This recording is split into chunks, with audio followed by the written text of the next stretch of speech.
ለማየት እንሞክራለን። ከስተመሪ ኤንድ ሎካል ገቨርናንስ ሲስተም ኤንድ ፒስ ሜኪንግ ምን ይመስላል የሚለውን እኔ ኢንዲጂነስ ኤንድ ሎካል ገቨርናንስ ከሚለው ቶፒክ እንጀምራለን። ኢንዲጂነስ ኤንድ ሎካል ገቨርናንስ። ኢንዲጂነስ ማለት ሲጀመር ምን ማለት ነው? ሀገር በቀል ማለት ነው። ኢንዲጂነስ ሲስተምስ ኦፍ ገቨርናንስ have been used to maintain social order across Ethiopian regions። ስለዚህ ኢትዮጵያ ውስጥ ስፔሻሊ ከሌሎች ሀገራት ይልቅ ይሄ የድሮ ሀገር በመሆኗ ምክንያት ኢንዲጂነስ የሆኑ ሀገር በቀል የሆኑ ሎካል ገቨርናንስ ሲስተሞች ሞስት ላይክሊ ኢትዮጵያ ውስጥ ከሌሎች ሀገራት ይልቅ ሲተገበር እናያለን። ምክንያቱም እኛ በተለይ ከሌሎች ይልቅ ለሀገር ሽማግሌዎች ወይም ደግሞ ለታላላቅ ሰዎች ለኤልደሮች ሪስፔክት ስላለን በእነሱ ምክንያት አሁን እንዲህ ፒስ ሜኪንግን ማከናወን ይቻላል። ሌላ ሀገር ግን ቢሆን አፕሊኬብል አይሆንም። ምክንያቱም ሪስፔክት ፎር ኤልደርስ የሚባለው ኮንሰፕት ስለሌለ፣ እኛ ጋር ግን ስላለ ምንም ቢጣላ ሰው እነሱ ስለሚያከብራቸው ይሰራል ማለት ነው። Anthropologists have been studying indigenous systems of governance in Ethiopia and other parts of Africa። ስለዚህ ይሄንን ስራዬ ብለው ኢንዲጂነስ ሎካል ገቨርናንስ ሲስተሞች ጥቅም እንዳላቸውም ስለተረዱ ኢትዮጵያ ውስጥም ሆነ አፍሪካ ሀገራትም ውስጥ ያጠኑ ነበር ማለት ነው። Some of the indigenous systems of governance have been well studied while many others have got little attention by scholars። ስለዚህ most likely የሚጠኑት ወይም ደግሞ አይን የሚሰጣቸው ብዙ ሰው የሚተገበራቸው ወይም ደግሞ ብዙ ሰው ያለበት ማህበረሰብ ጋር የሚተገበሩ ኢንዲጂነስ ሎካል ገቨርናንስ ሲስተሞች ጥናት ያገኛሉ ወይም ደግሞ ኤምፋሲስ ይሰጣቸዋል። ሌላው ደግሞ ትንሽ ሶሳይቲዎች ውስጥ የሚተገበሩ ሎዎች ምናምን ግን ላይታዩ ይችላሉ ማለት ነው። Understanding of indigenous systems of governance helps us know our cultures in a better way። ስለዚህ ይሄ ምንም ግልጽ ነገር ነው። ካለማወቅ ይልቅ ማወቅ ምንም ቢሆን ይሻላል እና በጣም ትልቅ ጥቅም አለው። ከሞደርኑ ይልቅ እንደው ብዙ ጊዜ እንደው ኮርት ምናምን አይታችሁ ከሆነ እንዲህ ሰው ሲጋጭ ምናምን መጀመሪያ በሽማግሌ ይፈታ ይባላልና ከዛ ካለፈ ነው ወደዚህ የሚመጣውና ስለዚህ እነሱን ማወቅ ጥቅም አለው ማለት ነው። It will also help enhance intercultural understanding and smooth relationship among different ethnic or cultural groups። ስለዚህ በኢንትራም ሆነ ማለት ከአንድ ግሩፕ ከሌላ ግሩፕ ጋር ሲጣላ ወይም ደግሞ እዛው ግሩፕ ውስጥም ሰው ሲጣላ እነዚህ ኮንፍሊክት ሪዞሉሽን ቀጥታ ወደ መንግስት ከመሄድ ይልቅ እዛው ሎካሊ መፍታት ጥቅም አለው ማለት ነው። Let's see some examples of indigenous systems of governance።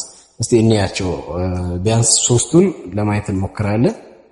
የመጀመሪያው ኦሮሞ ገዳ፣ የኦሮሞ ፒፕልስ ገዳ የሚባለውን ሎካል ገቨርናንስ ሲስተም ይጠቀማሉ። ምን ይመስላል ገዳ እንየዋለን። The Gada of the Oromo is one of the well-studied indigenous system of governance since 1950። ስለዚህ ጥናቱ የጀመረው ከ1950 ነው እና ደግሞ ትልቅ ህዝብ ስላለ በኦሮሚያ ክልል ውስጥ ይሄኛው ገቨርናንስ ሲስተም በጣም ትልቅ ኢንፋሲስ ተሰጥቶት ተጠንቷል ማለት ነው። ይሄን ደግሞ ካጠኑት ስኮላሮች ወይም ደግሞ አጥኚዎች መካከል እና እዚህ ጋር ይሄውና ስኮላርስ ስታዲድ ዘ ኦሮሞ ገዳ ኢንክሉድ ባክስተር የሚባሉ ሰውዬ፣ ሃበርላንድ ኤንድ አስመራው የሚባሉት ይገኙበታል ማለት ነው። ይሄ አስመራው ኢትዮጵያዊ ነው። እነዚህ ግን የውጪ አንትሮፖሎጂስቶች አጥንተውታል ማለት ነው። ዘገዳ ሲስተም ይሄ ትክክለኛ what is ገዳ ተበላችሁ ብትጠየቁ መመለስ የምትችሉት ይሄ ትክክለኛ ዴፊኒሽኑ ይሄ ነው። ዘገዳ ሲስተም is an age grading institution of the Oromo that has complex system of administration, law making and dispute settlement። ስለዚህ የተከፋፈለ ነው። የራሱ የሆነ ኮምፕሌክስ ነው ማለት ሎ ሜኪንግ የሚሰሩ ሰዎች አሉ፣ የሚያስፈጽሙ ሰዎች አሉ፣ የሚመርጡ ሰዎች አሉ። ስለዚህ የተለያየው ነው ግን በሀገር በቀል የሆኑ ሽማግሌዎች የሚመራ ሲስተም ነው ገዳ የሚባለው ማለት ነው። it uses egalitarian or democratic system of governance። ስለዚህ ከዲሞክራሲ ጋር የሚያመሳስለው ነገር አለ። ምንድነው ካላችሁኝ እሱን እናያለን። ይሄ ምንድነው? ይሄውና in the Gada system political power is transferred from one generation set ወይም ደግሞ አንድ ጀነሬሽን ሴት የሚመራው ማለት ነው። ገዳ የሚባለውን ፓወር የሚመራው ሴት ምን ይባላል? ሉባ ይባላል በእነሱ አጠራር to another every 8 years። ስለዚህ ይሄ ፖለቲካል ፓወርን ያስተላልፋሉ ማለት ነው። ማለት ሁሌም ዘላለማቸው ወይ እስኪሞቱ ድረስ ብቻ ሳይሆን የሚመሩት በየ8 ዓመቱ ይቀያየራሉ ማለት ነው። ሌሎች መንግስቶች ጋር አሜሪካንም ኢትዮጵያ ውስጥም እንደምታዩት ማለት ነው። በየኢትዮጵያውን ለምሳሌ በየ5 ዓመቱ አይደል ምርጫ የሚደረገው፣ አሜሪካንም እንደዛው አይደል በየ5 ዓመቱ ነው በየ4 ዓመቱ ይደረጋልና እነዚህም በተመሳሳይ ዲሞክራቲክ የሆነ ወይ የሚያመሳስላቸው ከሞደርን ሲስተሞች ሞደርን ዲሞክራሲ ጋር ይሄ ነው ማለት ነው። ፓወርን በየ8 ዓመቱ ለሌላው ፓወር አስተዳዳሪ ወይም ደግሞ ሉባ ተብሎ በሚጠራው ይሰጣሉ ማለት ነው።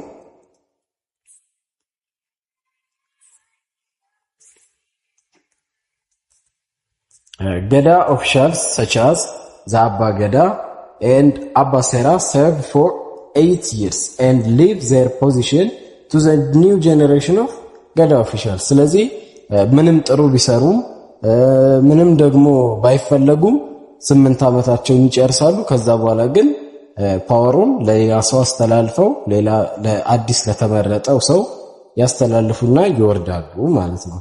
ስለዚህ ይሄ በጣም ሞደርናይዝድ መሆኑን ያሳየናል ማለት ነው። The law making process has rooms for wider participation of the people። ስለዚህ ይሄንን ሜክ የሚደረገው ራሱ እንዲ አሁን ይሄ ፓርቲሲፔሽን ፐብሊክ ፓርቲሲፔሽን የሚባል ዋን ፕሪንሲፕል ኦፍ ዲሞክራሲ አለ አይደል? ስለዚህ ይሄንንም ያሟላል ማለት ነው። ይሄ ሌላው የገዳ ፊቸር ይሄ ነው። ይሄ ጉሚ ጋዮ የሚባለው ኤላው ሜኪንግ አሴምብሊ ፎር ዘ ቦረና ኦሮሞ is a good example። ስለዚህ ህዝቡን ያካተተ ነው ማለት ነው። ህግ ሲወጣ ያንን አካባቢ አሁን ለምሳሌ ሊገዛው ከተፈለገ ያንን ህግ ለማውጣት ሃየር ኦፊሻሎቹ ብቻ ሳይሆኑ ህዝቡም ራሱ ኢንቮልቭ ያደርጋል ማለት ነው። ለምሳሌ ቦረና ውስጥ አንዱ የላው ሜኪንግ አሴምብሊ ምን ይባላል? ጉሚ ጋዮ ይባላል ማለት ነው። የምን የቦረና ፒፕል ጉሚ ጋዮ የሚባለው ነገር is held every 8 years to revising, adapting and making and publicizing the customary law or sera and custom ወይም ደግሞ አዳ of the ኦሮሞ።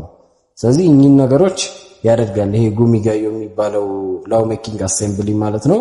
ስለዚህ በየ8 ዓመቱ ነው ሁሉ ጊዜም ሲዝናቸው ተርማቸው 8 ዓመት ስለሆነ ስራቸው ሪቫይዝ ያደርጋሉ። ሎዎችን ለምሳሌ ከሌላ ቦታ የመጡትን ያሻሽላሉ፣ ማሻሻል አለ። ሌላ ደግሞ አዲስ የሚጨመር ካለ አዲስ ይጨመራል፣ አዳፕት ያደርጋሉ፣ ሜክ ያደርጋሉ እዛው። ፐብሊሳይዚንግ ደግሞ እነሱ ካወጡ በኋላ ለፐብሊኩ ይናገራሉ። እንዲህ የሚል ጨምረናል፣ እንዲህ እንትን አድርገናል ብለው ይሰራሉ ማለት ነው። ሌላኛው የኦሮሞ ታይፕ ደግሞ ይሄ ቅድም የቦረናን አይተናል። አሁን ደግሞ ዘወሊሶ ኦሮሞ have a law making assembly known as ኢሃራ ይባላል። የቅድሙ ምን ብለናል? የቦረና ጉሚ ጋዮ ብለናል law making assembly። የነዚህ ደግሞ ኢሃራ የሚባለው ነው held every 8 years። ስለዚህ ተርሙ ቀላል ነው፣ የሁሉም 8 ዓመት ነው ማለት ነው። ጌዲዮ ባሌ ሁለተኛው ደግሞ አሁን ጌዲዮ ባሌን እናያለን ማለት ነው። ጌዲዮ of southern Ethiopia have an indigenous system of governance called ባሌ። የኦሮሞ ምን ብለናል? ገዳ ብለናል አይደል? የጌዲዮ ደግሞ ባሌ የሚባል indigenous system of governance አላቸው። ይሄ ባሌ የሚባለው ነገር ምንድነው? ዘባሌ and the ገዳ system of the Oromo have some similarities። ስለዚህ ሲሚላሪቲያቸውን በመጥቀስ እንጀምር ማለት ነው። እነዚህ ናቸው ሲሚላሪቲያቸው። የመጀመሪያው both have grading ሲስተም አላቸው ሁለቱም። ኤክሰርሳይዝ periodic transfer of power like every 8 years። ስለዚህ ሁለቱም ጋር ተመሳሳይ ነው። ይሄ የሚመራው አሴምብሊው በየ8 ዓመቱ ምን ይደረጋል ማለት ነው? ይቀየራል፣ ወይም ደግሞ የሱን ፓወር ለሌላው በየ8 ዓመቱ ያስተላልፋል ማለት ነው። The role of religion is high and the two indigenous system of governance። ስለዚህ ሃይ ኤምፋሲስ አላቸው። ለምን? ለሪሊጅን የሚባለው ነገር ይቀበላሉ ማለት ነው። ስለዚህ እኚህ ሶስቱ ነገሮች የሚያመሳስላቸው ነው። ማንና ማንን? የኦሮሞን ሲስተምን ገዳ የሚባለውንና የጌዲዮ ባሌ የሚባለው ማለት ነው። moreover the customary law of the Gedio is called ሴራ ይባላል። በዚህኛው በኩል ደግሞ የጌዲዮ ይሄ ከስተመሪ ሎ ህጉ ራሱ የለም እንደኛ ኮንስቲቲዩሽን እንደምንለው ሴራ ይባላል። the General Assembly is the highest body of the Gedio indigenous system of governance። ስለዚህ የሲስተም ኦፍ ገቨርናንሱ ትልቁ ጀነራል አሴምብሊ ምንድነው? ያ ይባላል ማለት ነው። ምኑ ጀነራል አሴምብሊያቸው ማለት ነው። the Bale is a complex system which has 3 administrative hierarchies። 3 administrative hierarchies ያሉት የሆነ ትልቁ አለ፣ ከዛ መካከለኛ ሌቭል ኦፍ እኚ ችግሮችን ይፈታል፣ ከዛ ደግሞ ትንሹ አለ ማለት ነው። አባገዳ አለ፣ ከዛ ደግሞ ሮጋ የሚባሉ አሉ። እኚ ትራዲሽናል ሊደር ኔክስት ቱ አባገዳ የሚባለው ስለዚህ the highest ነው ማለት ነው። highest ወይም ትልቁ ፖዚሽን የሚሰጣቸው አባገዳ ናቸው። ከዛ ደግሞ ከአባገዳ ቀጥሎ ምን አለ? ሁለተኛ ደረጃ ላይ ሮጋ የሚባሉት አሉ። ከዛ ደግሞ ቱ ሌቭል ኦፍ ካውንስል ኦፍ ኤልደር ደግሞ ሶስተኛ ናቸው። እኚህም ማን ናቸው? ሁላይ ሃይቻና ሶንጎ ሃይቻ የሚባሉ ካውንስል ኦፍ ኤልደርስ አሉ። ከምን ቀጥሎ? ከሮጋ በታች ማለት ነው። ስለዚህ ሁላይ ሃይቻና ሶንጎ ሃይቻ ምንድነው የሚያደርጉት? conflicts are resolved by the Songo Haicha at village level። ስለዚህ ሰፈር ውስጥ መንደር ውስጥ ያሉ ጥሎችን ስለዚህ የሚፈታው ማን ነው? ሶንጎ ሃይቻ ነው ማለት ነው።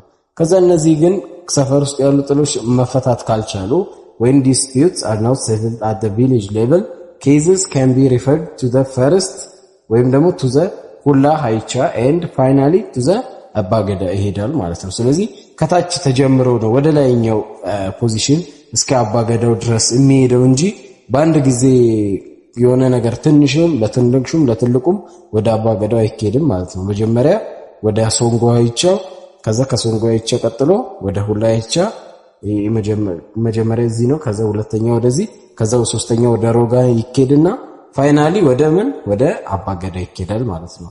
እንደ ኮንፍሊክቱ ጥንካሬ ማለት ነው። ሶስተኛው ደግሞ የጌዲዮንም የኦሮሞንም አይተናል። አሁን ደግሞ የጋሞ ፒፕል የጋሞ ወይም ደግሞ ዴሬ ወጋ የሚባለው ከስተመሪ ሎ ወይም ደግሞ ይሄ ኢንዲጂነስ ሲስተም ኦፍ ገቨርናንስ ምን ይመስላል የሚለውን እንዴ የጋሞ didn't have a centralized political system።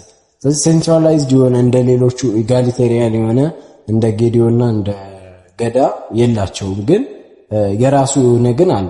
the Gamo people were organized into several administrations locally known as ደረስ ይባላሉ። እኚህ እንደሌሎቹ ትልቅ እንትን ባይኖራቸው ግን ደረስ የሚባል ትልቅ የሆነ አሶሲዬሽን አለ። እዚህም ጋር ደረስ አለ፣ የሆነ ቦታም እንዲህ አሶሲዬሽኖች አሉ ደረስ የሚባሉ ማለት ነው። there were more than 40 ደረስ across the Gamo highland። ስለዚህ እንደነዛ ሴንትራላይዝድ የሆነ አንድ ብቻ ምናምን ከዛ ከነሱ ውስጥ እንዲህ በፓወር ተከፋፍለው ምናምን ሳይሆን የሁሉም የተለያየ ማለት ነው። ስለዚህ ሴንትራላይዝድ አይደለም፣ ግን ስቲል አለ፣ ግን ይሄ ዲስፒዩትን ሴትል የሚያደርጉ አሉ ማለት ነው። እና ይሄውና አሁን ደረስ የሚባሉት ራሱ ወደ 40 አሉ ማለት ነው። each dere had its own ካኦ ወይም ደግሞ ኪንግ ኤንድ ሃለቃ የሚሉት ወይም ደግሞ ኤሌክትድ ሊደር አላቸው ማለት ነው። ስለዚህ ደረስ የሚባሉ ናቸው እነዚህ እንትኖቹ ችግሮችን የሚፈቱ ሰዎች። እና ደረስ የሚባለው አንድ ለጋሞ ፒፕል ለሁሉ አንድ ደረስ ሳይሆን የሁሉም ለምሳሌ የሆነ ሰፈር በዚህ ጥግ በዛ ጥግ ምናምን የሁሉም አላቸው፣ ግን ሁሉም የሚመሳሰላቸው ነገር ምንድነው? ሁሉም የራሳቸው የሆነ ንጉስ ወይም ካኦ የሚሉት ብለው የሚጠሩትና ሃለቃ ብለው የሚጠሩት ደግሞ ቦስ ወይም ደግሞ ሊደር ኤሌክትድ ሊደር አላቸው ማለት ነው። the indigenous system of governance embraces the ደሬ ወጋ። ይሄ ደሬ ወጋ የሚባለው ህግ ቅድም እንዳልኳችሁ ማለት ነው ህጉ and the ዱቡሻ assemblies ዱቡሻ ማለት እኚ ጀነራል አሴምብሊ የሚባሉት አላቸው ማለት ነው። the highest body of indigenous governance is the ደሬ ዱቡሻ። ስለዚህ ቺንተር የሚያዙት ደሬ ዱቡሻ የሚባለው ምንድነው? the highest level of indigenous governance body ትልቁ ደሬ ዱቡሻ ነው ማለት ነው። ይሄ ቀደም አባገዳ ምናምን ብለን ያልናቸው የለም ጌዲዮ ላይ አባገዳ ነው ብለናል። እዚህ ጋር ግን ዴሬ ዱቡሻ የሚባሉት ምንድናቸው? the highest body ናቸው ማለት ነው።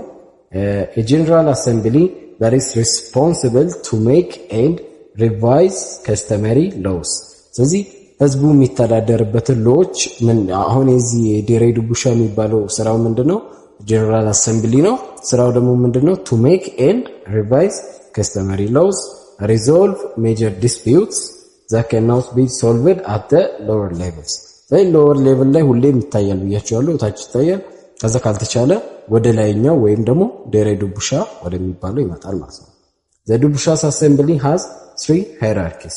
ይሄ ዱቡሻ የሚባለው ራሱ 3 አለው። የመጀመሪያው እኛ አሁን ያየነው ወይም ደግሞ the highest body የሚባለው ምን ይባላል? ዱቡሻው ዴሬ ዱቡሻ ይባላል at the top። ከዛ ደግሞ መሃል ላይ ያለው ሁለተኛው ማለት ይቻላል ሰብ ዴሬ ዱቡሻ at the middle አለ and ጉታ ወይም ደግሞ ኔይበርሁድ ዱቡሻ ማለት ትችላላችሁ። ኔይበርሁድ ወይም at the village level ማይነር የሆኑ ኬዞች ሲኖሩ ማለት ነው። minor cases and disputes are resolved by ዴሬሲማ ካውንስል ኦፍ ኤልደርስ። ስለዚህ ኔይበርሁድ ወይም ደግሞ ጉታ ዱቡሻ ሌቭል ላይ ያሉ ናቸው ማለት ነው እነዚህ ዴሬሲማ የሚባሉት ወይም ደግሞ ካውንስል ኦፍ ኤልደርስ ማለት ነው። ስለዚህ ከነዚህ ሲያልፍ ነው ወደ መሃለኛው ሰብ ዴሬ ዱቡሻ ከዛ ወደ መጨረሻው ወይም ደግሞ ወደ ዴሬ ዱቡሻው የሚተላለፈው ኬዙ ማለት ነው። ኢንዲጂነስ ኢንስቲትዩሽንስ ኦፍ ኮንፍሊክት ሪዞሉሽን ኤንድ ፒስ ሜኪንግ ምን ይመስላል? ኮንፍሊክት የሚባለው ነገር በመጀመሪያ is a common phenomenon in human societies and communities። ስለዚህ ኮንፍሊክት እንዳይፈጠር ማድረግ አንችልም አይደል? ግን እንዳይበስ ወይም ደግሞ ትልቅ ሌቭል ላይ እንዳይደርስ በአጭሩ ማስቀረት እንችላለን ማለት ነው። ስለዚህ human beings develop different institutions and mechanisms to resolve conflicts and restore peace and social order። ስለዚህ ይሄ ፒስ እና ሶሻል ኦርደር በስነ ስርዓት ወይም ፒስፉል የሆነ አኗኗር መኖር ከፈለግን እኚህን ነገሮች መከተል አለብን ማለት ነው። ስለዚህ የተለያዩ የሆነ ኢንስቲትዩሽኖችን ሰው ልጅ ዴቨሎፕ አድርጓል ማለት ነው። ይሄንን ኮንፍሊክት የሚባለውን ነገር ለማስቀረት ወይም ደግሞ ለመፍታት ማለት ነው። more than 80 ethnic and cultural groups live together in Ethiopia. This is obvious. Each ethnic group has its own institutions of conflict resolution and peace making። ስለዚህ ቀደም ብያቸዋለሁ። አሁን እዚህ ጋር ያነሳነው ዛሬ ሶስቱን ነው አይደል? የጋሞ ፒፕልን የጌዲዮንና የኦሮሞን ያየነው። ግን ሌሎቹ ስለሌላቸው ሳይሆን ከስፋቱ አንፃርና አንትሮፖሎጂስቶቹ ኤምፋሲስ ሰጥተው ከአጠኑት አንፃር ሶስቱን መጽሐፍ ላይ ስለተካተተ አይተናቸዋል። ሌሎችም ግን ሁሉም ኦልሞስት ሁሉም ብሔረሰብ ውስጥ ጥል መፈጠሩ አይቀርም። ስለዚህ ለጥሉ ደግሞ መፍቻ ኢንስቲትዩሽኖች አሏቸው ማለት ነው።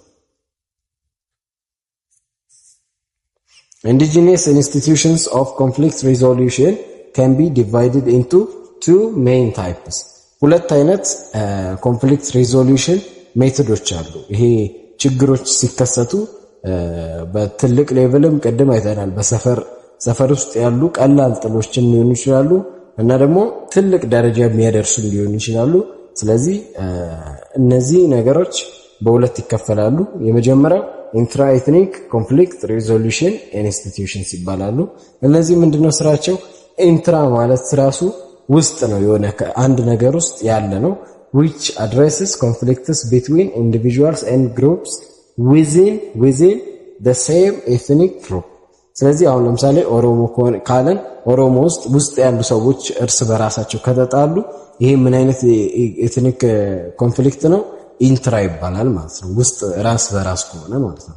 ከዛ ደግሞ አንድ ኤትኒክ ግሩፕ ከሌላው ኤትኒክ ግሩፕ ጋር ግጭት ወይም ደግሞ ኮንፍሊክት ካለ ምን ይባላል? ይሄ ደግሞ ኢንተር ኤትኒክ ኮንፍሊክት ሪዞሉሽን ኢንስቲትዩሽንስ that resolve conflicts between individuals and groups of different ነው እዚህ ጋር የሚለው ቀድሞ ተመሳሳይ ነው።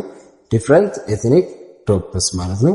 ስለዚህ የተለያዩ ግሩፖች ለምሳሌ ኦሮሞ ያለው ከጌዲዮ ጋር ቢጣላ ይሄንን የሚፈቱ ሰዎች ይሄ በኢንተር ኤትኒክ ኮንፍሊክት ሪዞሉሽን ኢንስቲትዩሽኖች ናቸው የሚመለከታቸው። ግን ውስጡ ለምሳሌ ኦሮሞ ከሆነ እዛው ደግሞ ይሄ ደግሞ ኢንትራኤትኒክ ኮንፍሊክት ሪዞሉሽን ኢንስቲትዩሽን ናቸው ማለት ነው ኦብሊጌት የሚሆኑት። እነዚህን በቀጣይ በደንብ ሰፋ አድርገን ከኤግዛምፕል ጋር እናያለን። ለዛሬ እዚህ ጋር ይብቃን። አመሰግናለሁ።